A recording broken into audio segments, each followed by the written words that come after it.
আমরা নবীর এত মহব্বত করি, শুধু নবীর নাম এবং জীবন আয়ত্ত করছি তা না, নবীর বংশের সবার নাম এবং জীবন আমরা আয়ত্ত করেছি। নবীর নাম মুহাম্মদ, তার পিতার নাম আব্দুল্লাহ, তার পিতার নাম আব্দুল মুত্তালিব, তার পিতার নাম হাশেম, তার পিতার নাম আব্দে মুনাফ, তার পিতার নাম কুসাই, তার পিতার নাম কিলাব, তার পিতার নাম মুররাহ, তার পিতার নাম কাআব, তার পিতার নাম লুই, তার পিতার নাম ফেহের, তার পিতার নাম মালিক, তার পিতার নাম নজর, তার পিতার নাম কিনানা, তার পিতার নাম খুজাইমা, তার পিতার নাম মুদরিকা, তার পিতার নাম ইলিয়াস, তার পিতার নাম মুদার, তার পিতার নাম নিজার, তার পিতার নাম মাদ, তার পিতার নাম আদনান, তার পিতার নাম উদাদা, তার পিতার নাম মুকাব্বিম, তার পিতার নাম তাইরাহা, তার পিতার নাম ইয়ারুব, তার পিতার নাম ইয়াসতুব, তার পিতার নাম নাবেদ, তার পিতার নাম হযরতে ইসমাঈল, তার পিতার নাম আবুনা হযরতে ইব্রাহিম,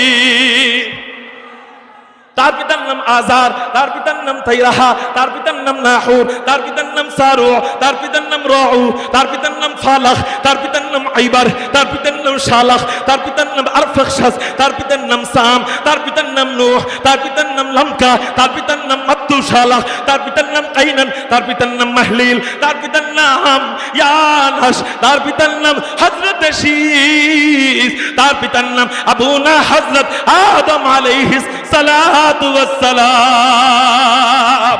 আমরা শুধু নবীর নাম না, নবীর জীবন বৃত্তান্তই শুধু না, তার বংশের সবার জীবন বৃত্তান্ত আমরা মানুষের সামনে পেশ করতে সক্ষম। তো ওই নবীরে তোমরা কত ভালোবাসো, বলে কত ভালোবাসি। ওই নবীর জন্য যদি কখনো জীবন দিতে হয়, আমরা জীবন দিতে রাজি হয়ে যাই।